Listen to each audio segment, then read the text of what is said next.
Alright gang, what is happening? Before we go any further, I want to snag your ear just for a moment to talk about Anchor. If you're thinking of starting a podcast of your very own, or perhaps you already have one, but you're looking for a new host, then I can't recommend Anchor highly enough, and that is for a number of reasons. Firstly, it is free. That's right. No monthly charges, no reoccurring fees or startup fees. Secondly, Anchor gives you a number of creative tools to record, edit, and arrange your podcast episodes, which is perfect if you don't even know where to start when making a podcast. You can record through your computer via their website browser, anchor.fm, or get this, straight through their free-to-download app. So whether you're looking to document the daily adventures of your Labradoodle, create an original episodic drama based on all of that true crime you binged during lockdown, or you're wanting to create a show that investigates both the mysteries and the meaning of... No, wait, hang on a minute. That's my wheelhouse. Get out. Find your own lane. Whatever your ideas are, with the app, all you have to do is hit record on your phone and boom, you're creating podcast gold in a matter of seconds. Not only that, but Anchor will also distribute your show to the likes of Spotify and Apple Podcasts, ensuring you and your Labradoodle crime drama lands in the earboxes of countless new listeners. It is everything you need to make a podcast in one place. So download the free Anchor app or go to anchor.fm to get started.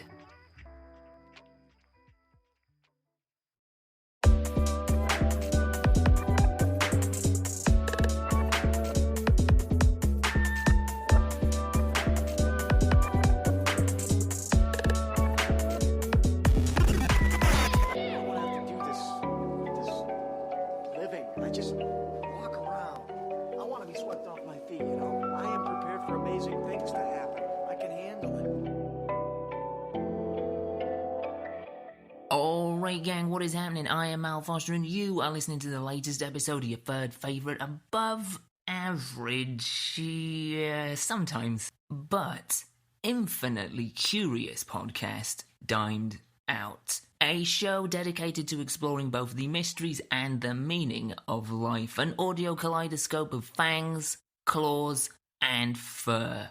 Yeah, this week we are diving into something very different in terms of the content that we have covered on this show so far. We've looked at alternative lifestyles and hobbies and communities and, I guess, sources of identity or, elements of identity to a degree, but nothing quite like this. Yeah.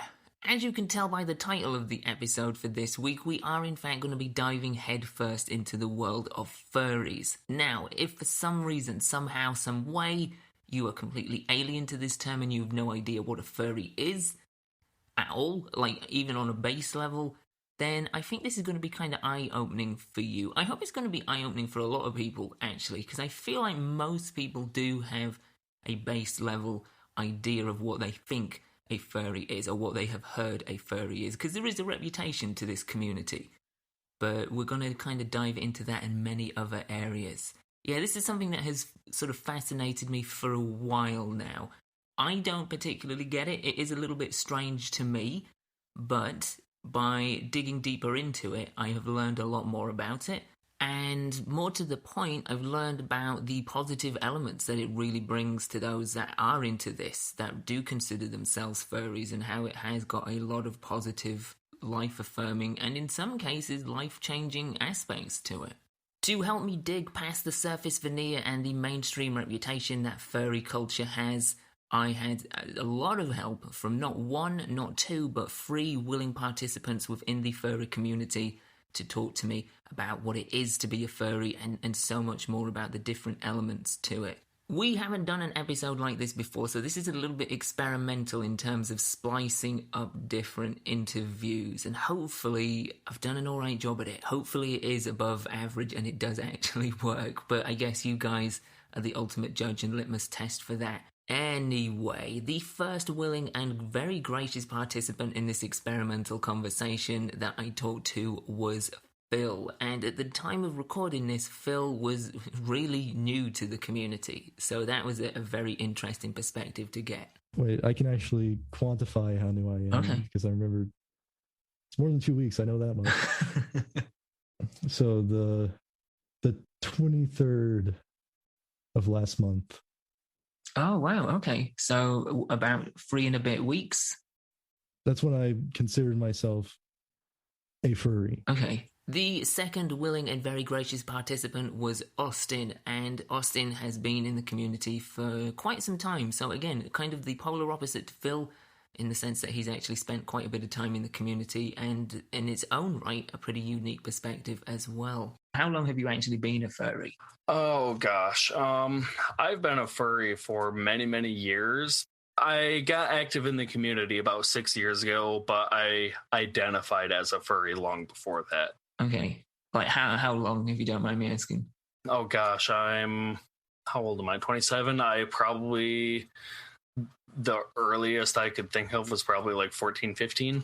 Okay. And last, but certainly by no means least, because it is a very even playing field here at Dimed Out, we do have a third willing and very gracious participant, but they will be revealed later. Yeah, how about that? But for now, let's not waste any more time. Let's get into it. Take hold of my paw as I lead you down the rabbit hole, or the foxhole, or the, I don't know, badger hole. Whatever works for you, I guess.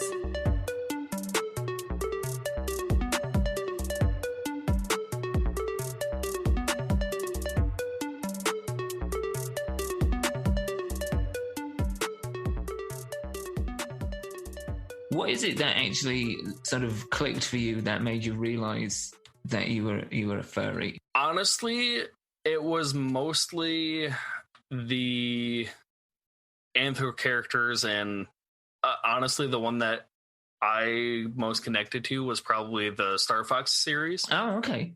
From Nintendo. Yeah. So my experience is kind of a little different from others because growing up, I didn't have the internet until I was like 17-ish years old. Uh-huh. So I didn't really know there was a community. I didn't know there was other people. Right. So you until I got the internet, I was just kind of like, oh, I'm the only one that likes all these things. That must have been kind of like an eye-opening thing when you discovered there are other people that have this interest as well. My experience is a bit weird because I was in denial about it for a while because I was very careful to choose my words as saying when I considered myself, because a couple months back, my friend IRL, he's like, all my life, furries have just been this online thing. Mm-hmm. And then he comes along. I met him last year, and he's like unapologetically a furry. Okay. So like he's public IRL and everything, and I became good friends with him. And as I talked with him, I was like, am I a furry? In your perspective, what actually is a furry? You see, that's why from the very beginning I've been thinking about this ever since you posted that on Reddit. Uh-huh. Actually, even before that, very recently I had to look up what business casual was. And a lot of the websites had a very, very good description, which I probably could put to the furry community. Okay. Which is, there is no formal dress code for business casual. Right. So there is no formal dress code for furry. It's good. I like that. Generally, if you like anthropomorphic animals and you say you're a furry, then you're a furry. If you like anthropomorphic animals and you don't say you're a furry, you're not a furry. It's a very, very open interpretation, and there's going to be a lot of people who don't really have as free of an idea as I do about it. So there's people in the community that just have a very strict, concrete definition and a guideline to what it is, and there's no sort of wiggle room. And there are people outside the community that do that too. Yeah, I imagine so, sure. That's mainly due to just being a big community. Mm-hmm. Because a lot of stuff within the furry community that you hear on like the news, it's stuff that happens in every single online community. Yeah. But the thing is that there's a lot of people in the furry community. There's a ton. So obviously with a higher sample size, you're going to get a lot more hits, if you know what I'm saying. A furry is, and most people in the community will agree on this, it's kind of like the universally accepted term, is just somebody that's a fan of anthropomorphic characters, whether it be like from Disney, from video games, something of your own creation, just an anthropomorphized character. When it comes down to like the bare bones of what the community is, that's what it all revolves around. It all revolves around that one idea of liking anthro characters. So how does this manifest itself in terms of like what exactly does a furry do? Well, really, to me, it's participation in the community as a whole. Mm-hmm. So even like just putting colors on an image that slightly looks like a fox and posting saying this is my fursona. That's you could do that, and then you'd be doing the furry stuff. Okay. A furry, most of us have online and sometimes IRL, in real life, personas that we call fursonas. That's just kind of like we have a character that is an anthropomorphic character of whatever species you want, whether it exists in real life or if it's a fictional character, like a griffin or some other species. Oh, okay. I have one. It's a flamingo. Okay, that's a unique take. It's very unique because when searching for stuff to make it, there's only like one base, which is basically if you don't have the artistic capabilities, then people make things for you to color in, and then you can say this is my fursona. And then, are you the only flamingo fursona that you've encountered so far? It depends on what you say what you consider encounter. Like, have you met anybody else that has a flamingo as a fursona? No. I've definitely seen a lot more flamingo fursonas, but I can safely say that mine's the only one that's not pink. Okay, I'm really curious now. What color is your flamingo? So for anybody actually wanting to look this up, if you look up Gulf Oil Racing livery, okay, I know it's insane, but you'll see basically this light teal and this bright orange on a car, and that's basically what it is. Why exactly a flamingo? What came to mind there? There's a couple of reasons. The YouTuber James Ski, he actually got me into VR chat. Oh, okay. Not him himself, but the videos. But right, got you. Yeah. Basically, his outro is Sunset Park by a band. Actually, no, not a band. An artist called Flamingosis. Okay. And that led me down a rabbit hole. And so that's where the flamingo comes from. So that's normally like the main avenue. Then some people take it further and they'll actually get like a fursuit of their character. Imagine that kind of like a mascot costume. Okay. And this is presumably custom built to fit what they have in mind.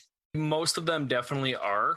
Like a suit maker will make a fursuit and then they'll sell it as a pre-made, and that you kind of like buy the character from them. Got you. What fursona do you have? Do you just have the one, or are you somebody that has multiple? I have multiple. For me, it started off with a blue and silver Arctic fox. Okay. And then after that, I made a puffin character. And after that, one of my friends made a species for me. And yeah, those are pretty much the three that I have. What species did they make out of interest? I'm curious by that. They're called wispins. She created them based off of moths, reptiles, a couple of other things. I think a kangaroo was part of it. Like, she didn't take body parts off of these and just slapped them together, right? But she like drew inspiration from them. Okay. So it's like a hybrid of those. Yeah. Yep. But still with anthropomorphic features as well. Yeah. Okay. And which fursona is kind of your go-to at the minute? Currently, it's probably Silver Wind, the blue fox. Okay. He was the original one, and he's just kind of my default. Okay. And how did you kind of come up with that? Like, what is it that kind of steered you to kind of going for that? Mostly it was I love foxes. I'm a huge fan of big fluffy tails, and they have the biggest fluffiest tails. Yeah. So and blue is one of my favorite colors, so I was just like, oh, let's make him blue. Okay, so it really is kind of just like a reflection of parts of your interests and personality, I'm guessing, as well. Do you inject part of your own personality into a fursona, or is it like a completely different sort of... Yep. Do you find people that do that, though, that like will kind of try and replicate their own personality into their fursonas? There'll be some people that do that, and then there'll be some people that just take the opportunity to be somebody completely different. Is that something you would encounter?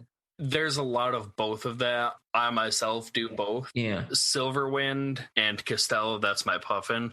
Those two are very much me, just like as an animal. Like the characters, the same age, they share the same interests and whatnot. Okay. But on the other hand, there's people, including myself, that, and this is kind of where people will make the distinction between a fursona and a character. Okay. A character is just like, it is what it is. It's a character just like you would see a character in a video game or a book or a TV show. Right. It's just like, imagine you're in theater and you're just putting on a show for somebody. That's kind of what it is. Whereas the fursona is more you. Mm-hmm. Got you. Yeah, there's definitely a very, very clear distinction there. It's interesting to see that both of those exist, because I can definitely see reasons for both of them, for sure, if you're kind of going to throw yourself into this. Because with a fursona, you can really kind of just, I suppose, for people that have maybe been uncomfortable with who they are or uncomfortable with sharing who they are, this is a good opportunity for them to do that. Yep. And for people that are kind of, I don't know, trying to sort of move away from certain parts of their personality or what have you, or just kind of explore something else, a different mindset, perhaps a character kind of comes into an advantage there. One big thing that a lot of people do, especially those in the LGBTQ community, let's say they are born female but they identify as male, they will have that male character. So that way online you'll know them as he, him instead of she, her, right, or they, them, whatever their pronouns might be. So in terms of your fursona, like, to what extent are you kind of throwing yourself into it? Is this just a case of you creating art? Have you gone to the lengths of making a fursuit for yourself? Like, how deep have you gone into your fursonas? I do have fursuits. I wish I could say I made them myself, but I am nowhere near crafty enough to do so. Okay. But I do have one. I have a full suit of actually all three of mine now. So I have a full suit of the fox, a full of the wispin, and a full suit of the puffin. Okay. With the fursuit, because I'm curious, and to what does this do for you exactly? Like, does it kind of connect you closer to the fursona? Like, I'm just trying to figure out in what way this sort of plays a part in your interest in this. It does, in a way, get you closer to not necessarily the fursona, but like being in character, being who you want to be. For a lot of people, including myself, in public situations, like if you're at a fur meet or a convention, when you have the suit on, when you have the hat on or the mask, whatever you want to call it, it kind of drops that anxiety because now there's like a barrier between you and the other person. All they see is the super happy, cartoony looking face that you're wearing instead of you. So it makes a lot more people feel comfortable in how they act and behave in public. So you feel like, I mean, I don't want to say a barrier because that's kind of putting a negative connotation on it, I guess, but it's kind of an enhancer for people's mood and just overall sort of, I guess, self-esteem in that moment. As you say, it kind of drops that sense of anxiety. You feel it kind of enhances positive qualities for people. Yeah. Okay. Yeah, definitely. Just being around, in my opinion, just being around the like cute, cuddly looking things just makes me happy, and it does a lot of people, and it's a lot easier to act like a fool and act like a goofball when people don't know who's doing it. They just see the suit. They don't see who's in there doing it. Like if I was running around doing the stuff I did in suit without the suit on, I would be like, wow, I look like a dummy. But when I have the suit on, I just don't care. Right. I suppose it kind of, with that sense of anonymity, it really kind of gives you a sense of liberation that you wouldn't have without it. Is it just strictly for conventions and meetups that you would adopt the fursuit? Or is this something that you use in your personal life? Like when does the fursuit get cracked out? Mine are pretty much, just for like fur meets or conventions, or just when I hang out with some other furry friends of mine, or, just like if it's a nice day out and I feel like having a small little photo shoot out in the backyard or something. Okay. Those are pretty much the only time they come out of their totes. Okay. For other people, they are very much, I'll be blunt here, I'll call them fursuits because that's what they're known in the community. They are used for the bedroom activities. Okay, and they're called what? Fursuits. Yep, fursuit. MURRSUIT. Okay, all right. Okay, that's a good segue. I think we can kind of get a good picture of where you're going to from there. This is something I do want to address. Yeah, well, let people use the theater of the mind to go to wherever they feel comfortable with that. This is something that kind of has become synonymous to the general public's perception of furries, and to, as we talked about, to anybody that kind of doesn't know about the community, that hasn't been active or involved in the community or know anybody in the community. It has kind of developed a reputation for being very sexually orientated, strictly sexually orientated to the public eye. It really kind of has got itself a sort of reputation for being almost a fetish.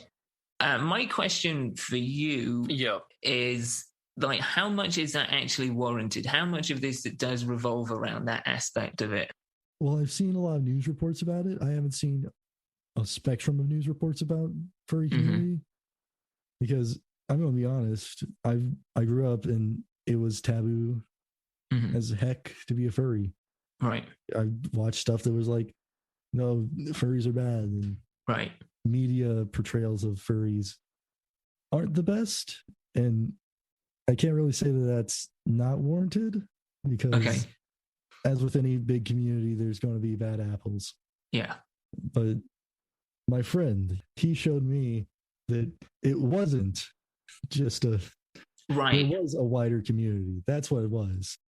So you had kind of, from your peripheral understanding, had kind of, like, I think most people assume that it is more like a fetish-based thing. So presumably you've kind of had that in the back of your subconscious, and that's what you mean about sort of putting it as a taboo. And then you're having this sort of lifted open a little bit and shown that, no, it's not just that. There's all this to it as well. Well, I always knew that it wasn't just a sexuality thing, But I don't think that would have been reinforced as much as it had if I didn't go into VR chat with a furry avatar and then actually realize, hey, this is a pretty cool community. I sort of want to be a part of it. There's a lot of adults in the community, and when you have a lot of adults that share the same interests, adult things are going to happen. Sure. And anybody that says it doesn't is a liar. Right. That being said, though, there's plenty of minors in the community. There's plenty of people that don't make it about the adult things at all. Like, the community gets that reputation mostly back in the early 2000s. There was a CSI episode on TV that aired that portrayed furries in that light of, this is a fetish, this is what they do. Right. Honestly, though, too, if you look back in like the 90s era, like the pre-2000s era, like kind of before internet times, that was very much the case. Like, it was primarily a NSFW thing. Right. But over the years, it has evolved to be so much more. I would say that much more of the community is more family friendly, more public outgoing, instead of the bedroom antics. Right. So you think that's kind of overshadowed, as of speaking now, in terms of the community in a contemporary setting, is kind of overshadowed its sort of roots of origin, and it is more leaning, like there's a bigger saturation for sort of family-friendly stuff, as you say. Yep, definitely. There's that reputation, and it's not going to go away. There's really nothing that can be done to make it go away. Nothing that we can do, anyways. Right. And then, even within the community, you have the infighting of NSFW, SFW, are kids allowed, are kids not allowed? You have that, like, butting of heads in the community on that topic, even. Mm-hmm. I was going to ask about that. With your experience in the community over the last 6 years or so, have you found that there's been a lot of infighting? Is there, like, a hierarchy of sorts, or is there, like, a lot of, like, splintered sections and sort of fissures within the group as a whole? Yeah, there's definitely a bit of infighting. Like I said, a lot of it, not a lot, but a bit of it's due to that, like, what do we allow, what do we not allow, how should we be perceived by the public, how much do we reveal to the public, kind of thing. Like, there's people that believe the community should be strictly SFW. There should be nothing NSFW, there should be nothing adult about it. Then there's other people that are like, this kind of perpetuates what the public view is, that they're like, no, furry is a fetish. We're all here because we like this and get over it. But the majority of people are just in the middle, and we're like, just all exist. There's a wide array of things, and you can look at it as a hobby, as a fandom, as really a lot of different things. Yeah, I was going to ask about that, because I think there's a bit of vagueness as to how to categorize it. You know, I've seen some people refer to it as a fandom, some people see it as an actual identity. And yeah, that was definitely something I was going to ask. Like, from your perspective, what do you see it as? It depends on how deep you get into it. So, like, if you go into, like, the Reddit r/furry, that's a fandom. Mm-hmm. But if you go into, like, the different sub communities, like down into, not going to get into it, but there's a subspecies called the protogen that got really popular recently. What's it called? Protogen. Protogen. Okay. And basically, that if you, like, go into that, I'd say it's more like, as soon as you get, like, a fursona and then actually start using it as more of your profile picture and then seeing yourself as it. Because I've talked to a lot of people, and this is something that's probably different, because I play a lot of VR chat. Mm-hmm. Not sure if you played that, but no, that's something that helped me realize that I actually was a furry. Okay. But there's a lot of people who are on it and say, I don't see myself as myself anymore. When they think of themselves in their head, they don't think of themselves, they think of their fursona. I think at that point then becomes an identity, but that's just me. Yeah, no, I think that's a fair assumption. I consider it to be a hobby, just like being a gamer or woodworking or being into cars. Like, It's just an interest of mine. It's not something that rules my life. It's not something that, like, this is who I am. It's just a part of me. That's the way that most people I have met feel, but I also see the outliers that are like, no, this is who I am. Right. Do you see that often? Because that's something that interests me, is the idea of sort of identity and where that kind of gets blurred. Because as there's definite sort of positives for this, in terms of this being an avatar of sorts for people to feel like they can be more open and more themselves, and even discover who they are themselves a little bit more through this. But I think there's also a real potential for people to kind of really get too much into that persona or fursona and kind of lose themselves in. Yeah, yep, that's definitely a thing that happens. There are people that, in my opinion, do take it overboard. They do make it their entire life. There's also, and I'm not an expert on this topic, but the furry community does have, like, a kind of high, not population, but like a density of people that identify as Therian or Otherkin. And if, for those of you that don't know, those are people that believe they are an animal in a human body. And those, in my experience, those kind of tend to be the people that are like full dive into it. Yeah, I think that's a safe assumption if they're kind of applying that mindset. Yeah. Have you encountered many of those people that are that far into it? Not a whole lot, only a handful, honestly. Mm-hmm. Yeah, that's interesting. So they identify as an animal and they believe that they are just in a human body.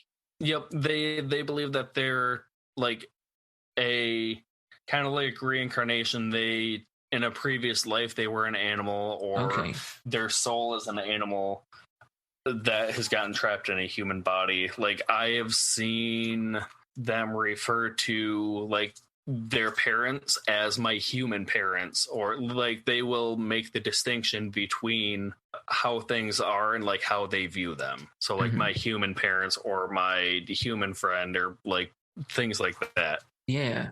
Something I'm interested in, and this kind of ties into that, is for people that are that far into it, for people that have kind of adapted to that mindset, do you feel like there's a possibility of losing a sense of human connection with other humans as well as themselves as a human, which it seems evident that people at that level have at least begun to do?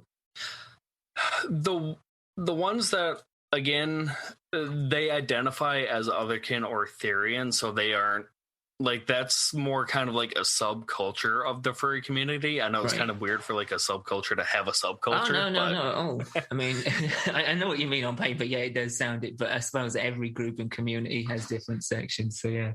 But yeah, so that's like, it's definitely more prevalent in there. Anybody that I know that isn't like a part of that Otherkin Therian subculture is, they know the difference between your online personality and who you are.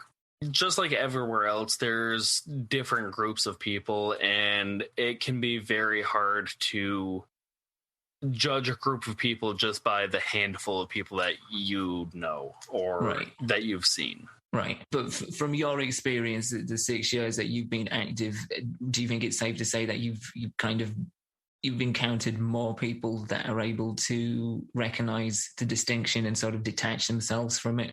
Oh, yes, 100%. Like I said, the ones that I haven't, it's just a handful, like 4 maybe.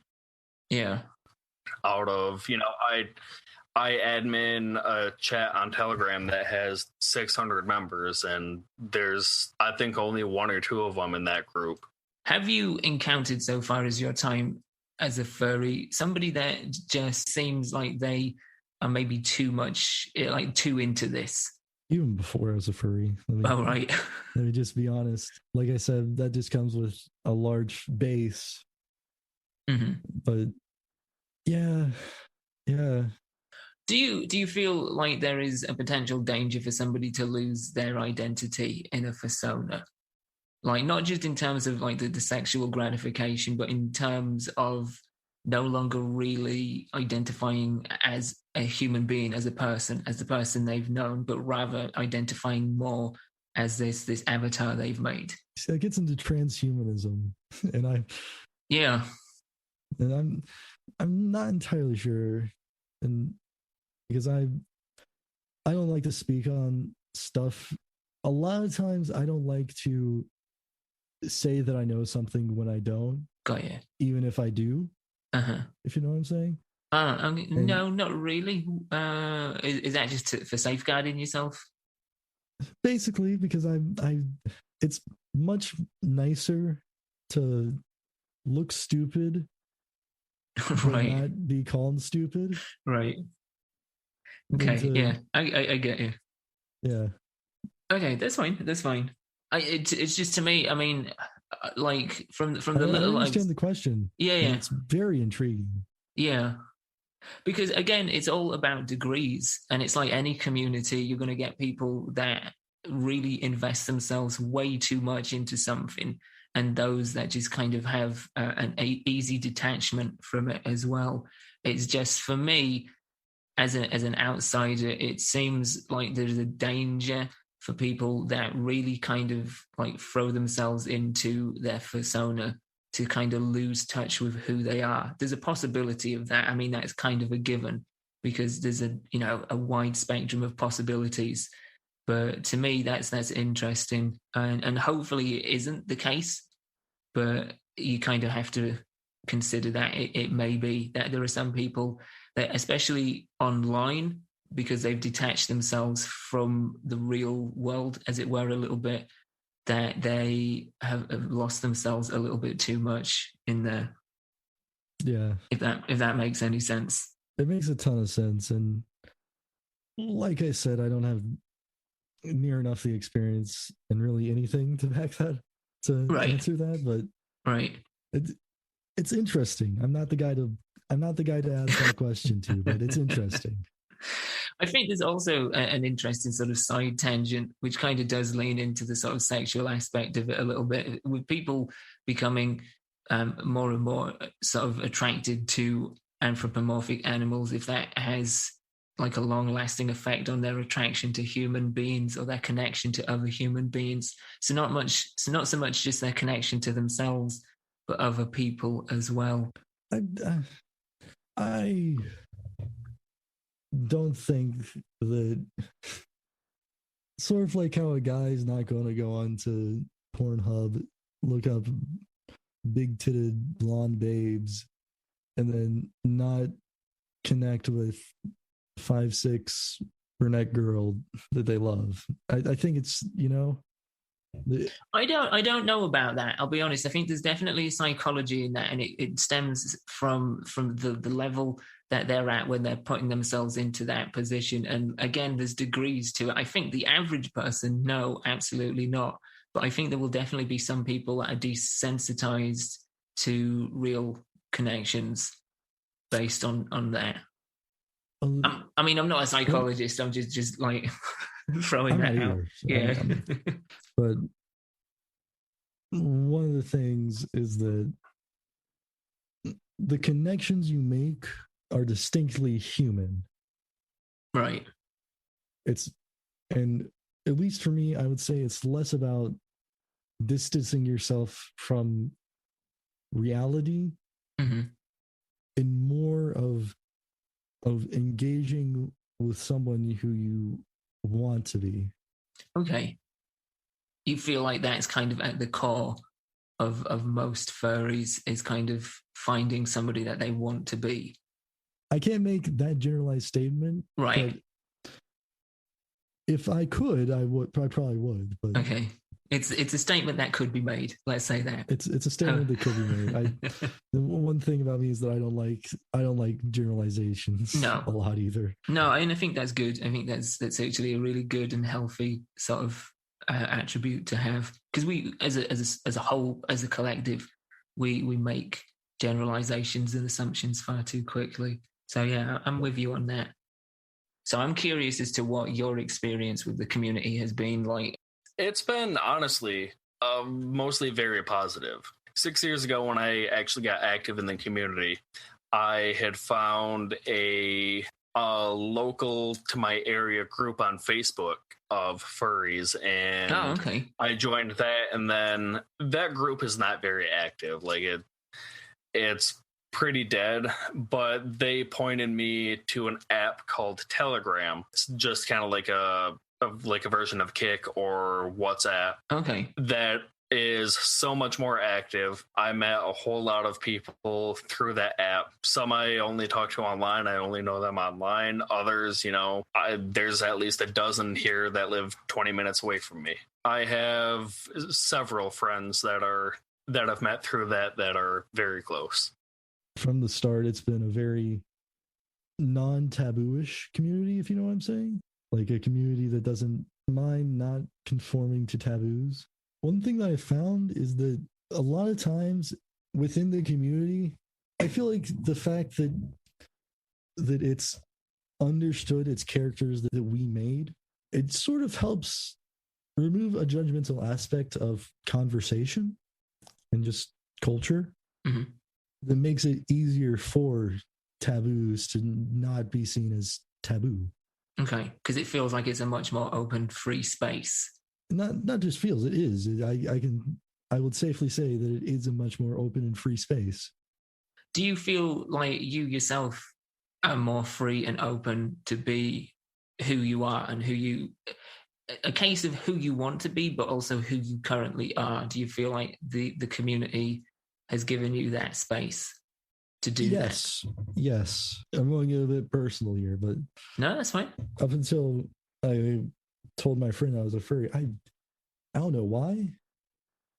I didn't realize it at the time, but now looking back on it, I was just not it in my just life in general. Okay. I don't feel like a completely different person, but I feel like myself has come out, if you know what I'm saying. Yeah. Because it just felt for a while that I wasn't me. Right. Like even like just looking at myself through the mirror. Mm-hmm. But now if I look at myself in the mirror, I don't see my persona first off.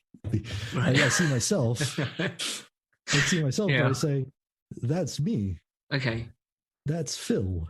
Right. So you're finding more recognition for yourself. I feel more comfortable with myself than I did beforehand. Okay. Well, that's an amazing thing. How are you in terms of like being public with this? Is this something that you are public and open about with other people, or is this something that you kind of keep to yourself and to those sort of social circles?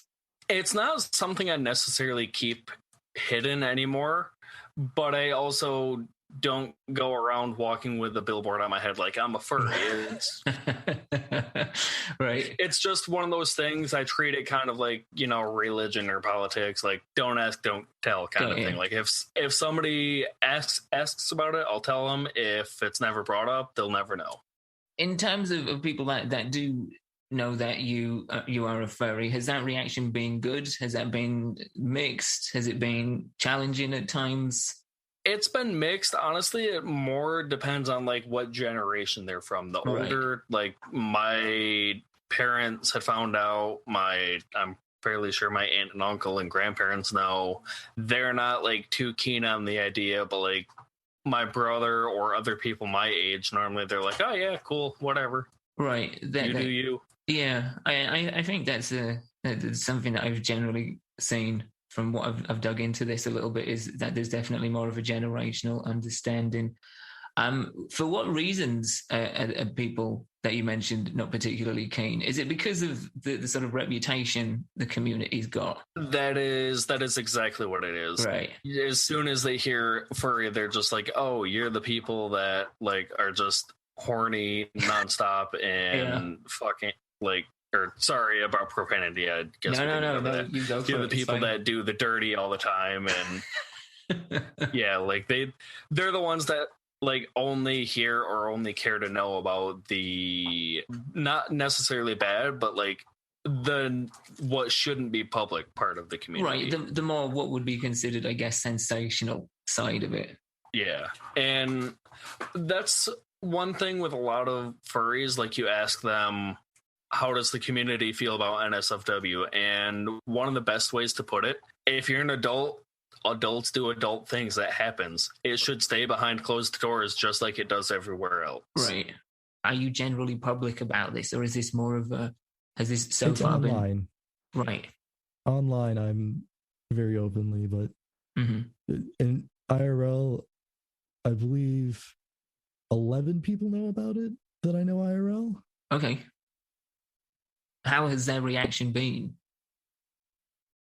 Most of them don't care. Right. The I don't care negative. I don't care. It's right. It's just whatever. Don't care. Yeah. Which is they're just fine with whatever makes you happy. They're just like, oh, okay, fine, cool. Yeah. Okay, but that's good. That's a good reaction. Yeah, it's one of the best reactions I hope for. Yeah. Because, well, not the best, because the best one would be, oh well, I am too. But right, yeah, that's the ultimate. That would be what you would want. Yeah, But I think settling for just like, yeah, okay, cool. That's a lot better than someone like ostracizing you and being like, oh God, really?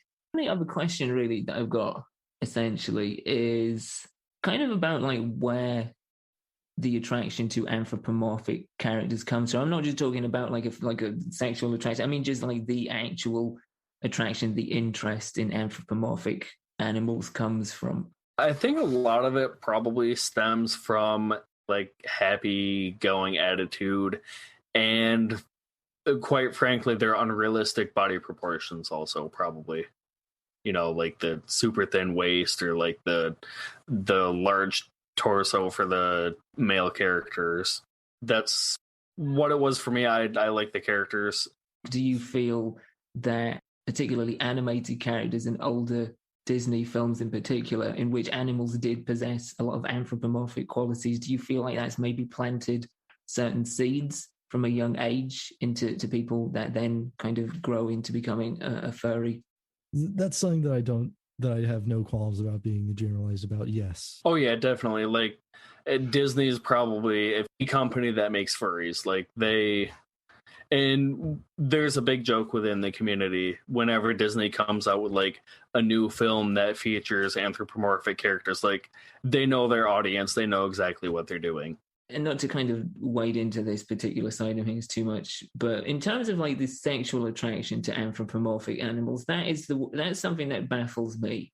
I'll be honest, and you may be very much the same. I don't know, but like, what would you say is any kind of root explanation to that, if there even is one?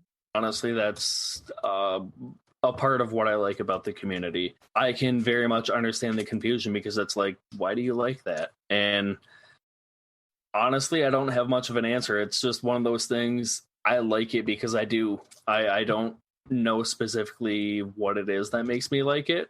I don't want to compare it to a sexuality, but like that's about the only way I can describe it is like you like this thing because you do. You like men or women just because you like men or women. Do you? So are you saying that you yourself have like a sexual attraction to anthropomorphic animals? Am I understanding that right? Yeah. Yep. Okay.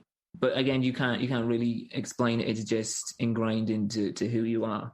Yeah. It's not like better than anything else. It's just like a part of the community. So for anyone that's coming into this new, to kind of explain, when we say like a sexual attraction to anthropomorphic animals, that's exactly what we mean. Animals with human qualities, not animals themselves. I feel like that's a distinction that needs to be made for anybody coming in. Oh God, yes. 10,000%. There is a huge difference between an animated character and the family dog. Like there yeah. Yeah, but some people, you know, it's awful, but as a collective whole, society does have sort of very triggered responses to things they don't understand and sometimes just assumes the worst. So that's why I wanted to throw that in. You know, I don't have any attraction to anthropomorphic animals. I do understand that it's not, as you say, an attraction to the family dog. But some people don't get that, unfortunately. Yeah, no, there is, if you ask pretty much anybody in the community, there is a huge gap between anthropomorphic and I guess feral is the best term because like feral animal or sure. Well, I mean, yeah, quadrupedal. Is that a misunderstanding that does happen? Is that a misunderstanding that people within the community or even you yourself have kind of had to sort of deal with? Oh yeah, when people have found out that I was a fur, they're like, "Oh, you like dogs," and it's like, "No, I don't." Right. This is what I mean, though. People are just so very quick to kind of jump to the worst conclusions, especially with things they don't actually understand. It's a weird sort of response system we have as humans. Yeah. I wanted to throw that in because I do feel like it is important to for anybody that somehow has avoided the term and has come into this as a complete blank slate. I think it's very important to make sure there is a distinction there. Alright guys, so there you go, that was my conversation with Austin and Phil, two furries coming at it from two very different perspectives. Somebody that is very new to it in terms of being active in the community, and someone that is pretty established in the community.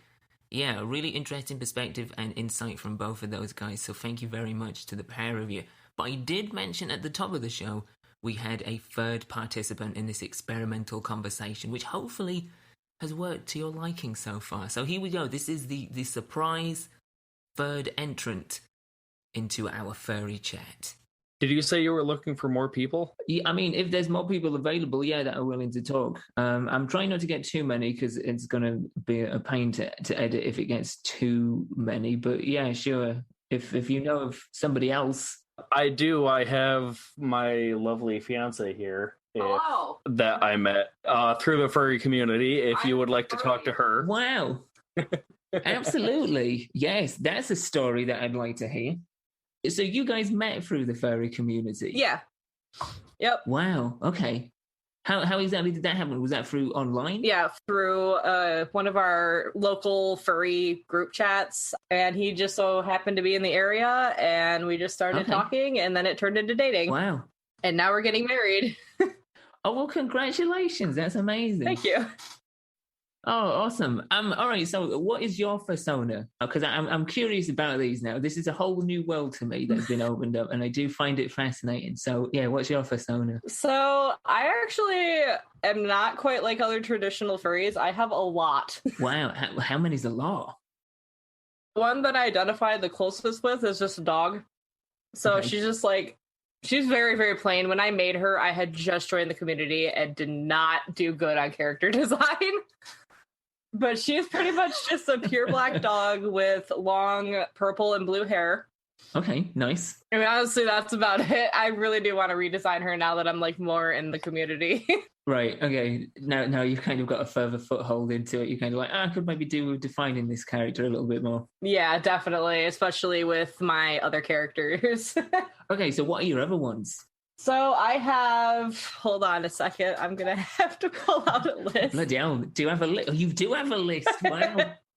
Yeah, Nice. I came into this community primarily for the fursuits and the characters because that's my favorite part, because I was a big cosplayer before this. Okay, so my other characters, get ready, this is going to be a little bit long. Okay, go for it. So I have a lizard, I have... Okay. Oh, I'm going to be honest, I'm not a big fan of lizards, but I'll give you a pass. She's a fuzzy lizard, if that helps. That does help, because it takes away the scaly aspect a little bit, so all right, okay. I have a fox. I have a horse that nice. I also put a magnet in, so she can also be a unicorn. Oh, okay. Nice. I have a hyena. I have my dog. I have a raccoon. I have a blue macaw. I have a rat. I have a original species that my friend made and I fell in love with, and now I have a fursuit of it. But it's called a wispin. All right, yeah. Austin mentioned wispins before, yeah. Yeah, he has one too. We have matching ones, actually. Then I have a raptor, a red panda, and that's all for now, but I still have more that are... You're safe. How do you keep track of all of these? I have albums in my phone. Wow. Yeah. Do they all have different personalities, or are they all kind of like similarly linked in that regard? Oh no, I give all of them a different personality. I have like my really grumpy boy. I have like playful girls. I got like more elegant. All of them have their own kind of flavor to them. The only one that doesn't is the dog that I mentioned, and that's because she's supposed to be more of just me. I've got to ask one question. Why the rat? Why the rat? Yeah. That's actually because she's a plush-styled fursuit, so she looks more like a plushie more than like a traditional fursona would. Okay. And the main reason for that is because when I was younger, I had a purple rat plushie, and I just really, really liked that plushie, and it just kind of translated into furry. So it's just kind of more of like it's more of like a callback to that, as well as the movie Ratatouille is one of my favorite movies. So I named her after one of the characters from that movie. So it's just more or less, okay, cool. There's just ratty things in my life, I guess. That's not a phrase I was expecting to hear today, but I love it. So how long have you been in the community for? I've been in the community for about 4 years. I actually started dating my fiance like probably only 3 months into me being in the community itself. Wow. So about as long as we've been dating is also about as long as I've been a furry. That's cool. That's cool that you've got those two running sort of parallel almost. So you guys are getting married. Are you going to have a furry wedding with fursuits? No. So all right. Like, we were thinking about doing a separate, like, reception with just our furry friends and doing, like, maybe a fursuit thing with that and just, like, rent our own hall for that and everything. But in terms of the actual wedding, no. Okay. I think that's a good idea. You get best of both just kind of like a separate big party sort of deal. Not like a catering, but maybe do, like, a potluck. Absolutely. So you had an appeal to this with the fursuit aspect coming in from a cosplay element, translating one to the other. How many fursuits have you actually sort of got now? How many have you created or collected? I hate answering this question. How many fursuits do you have? Wow, it's not one for each persona, is it? Not necessarily, no. I have way more characters than I do. The ones that I gave you the list of are just the ones I have fursuits of. Oh, wow, okay. So, yeah, it's at about 11 right now, but I still have more coming soon. Man, it's like a whole menagerie over there. Yeah, I'm all about the fursuits. That was like my main reason for being here. Do you feel, because this is something that I am interested in, and we kind of touched upon it a little bit with Austin, is there's a sort of transformative quality to the fursuits? Do you feel that it's true? Like you put on the fursuit and you not just so much become that fursona, but it kind of gives you a sense of liberation or kind of taps into something that you don't possibly get in your human version of you? Yeah, I could kind of say something like that. I mean, like I've already said before, it's kind of like with cosplay where, you know, it's just you're something else for a little while, you're somebody else for a little while, and it's just kind of like it's kind of like a transformative feeling. All right, well, I'm going to leave you guys to it. The best of luck with the wedding and your furry reception, which you definitely need to have. Thank you. And all. And yeah, just honestly, thank you to both of you for lending me your time and your insight.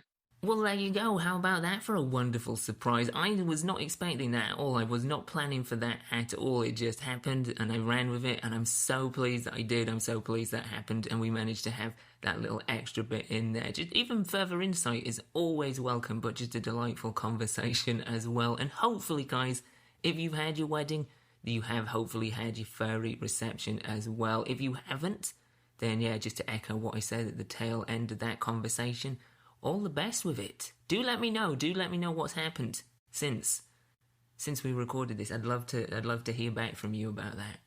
Anyway, a big thank you to both Austin and his lovely fiance for lending me their time and their insight. And the same goes to Phil. A big thank you to Phil as well for lending me his time and insight.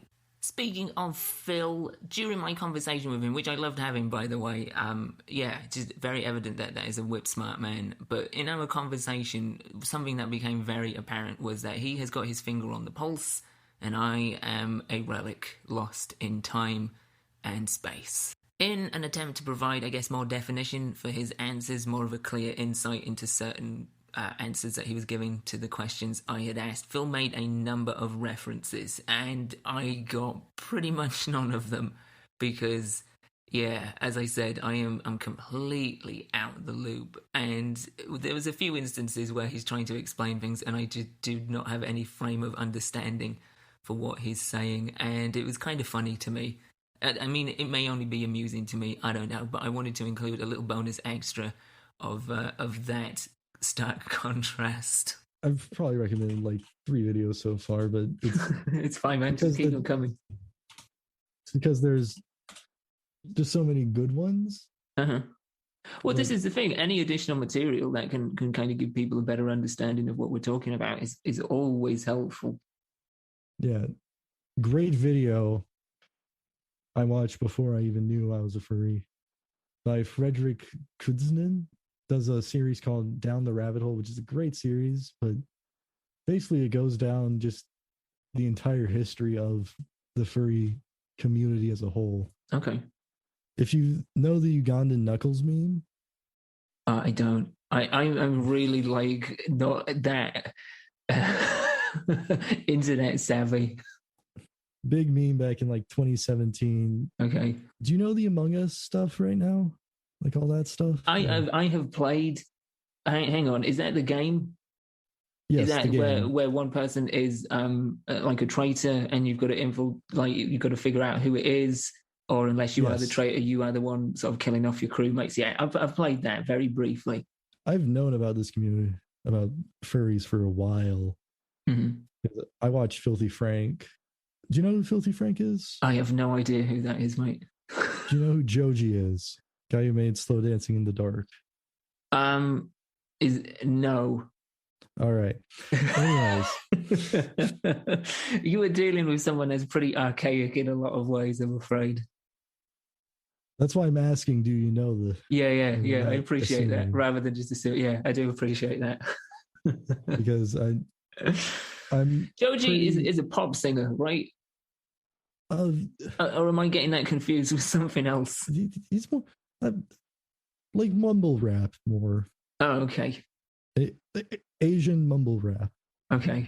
But basically, do you know the Harlem Shake? Yeah.